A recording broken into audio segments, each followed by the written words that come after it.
அவங்களும் போய் தேடி இருக்காங்க. நான் வேலை செய்யற இடத்துல எல்லாம் இங்கதான் வச்சேன் அப்படின்னு தேடி இருக்காங்க.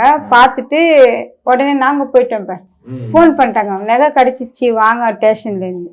அவங்களும் வந்தாங்க. அவங்க வரும்போது அவங்களுக்கு எப்படி தெரியுமா இருந்தது, எங்ககிட்ட அந்த பைய பார்க்க முடியாது. ரொம்ப அவங்களுக்கு வந்து அது அவங்க அவ்வளவு நகையை கிடைக்குதே, எப்படி கிடைக்கும் நமக்கு, எத்தனை கொடுத்துருக்காங்களேன்னு அவங்க ரொம்ப காலையாத குறை எங்க கிட்ட.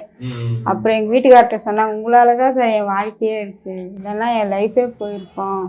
எங்க வீட்டுக்கார்ட்ட பேசினாங்க. அவர் அதே ஏரியாவை சார், டி நகர் அவரு இல்ல எந்த ஏரியாக்கா அவரு? அவர் வந்து வலசரவாக்கமா. அவரு அங்கிருந்து வந்து இங்க வியாபாரம் பண்றாரு போல. நம்மளுக்கு இதுதான் தெரியும், அவரு என்ன பண்றாருன்னு தெரியாது. அப்புறம் கொடுத்துட்டோம் அவர்கிட்ட. நாங்க இன்ஸ்பெக்டர் கிட்ட எல்லாமே நம்ம காவல்துறை, பாண்டிபஜார் காவல்துறையில அவங்களும் நல்லா கவனிச்சாங்க சார். நம்மள எந்த ஒரு டிஸ்டர்பன்ஸும் பண்ணல, எல்லாம் எடுத்து வச்சோம். அப்ப கரெக்டா இருக்கா பாரு, அவங்களுக்கு நாளைக்கு எந்த ஒரு இதுவும் டிஸ்டர்பா இருக்கக்கூடாதுன்னு பார்த்து எல்லாமே எடுத்து லைனா வச்சிட்டோம்.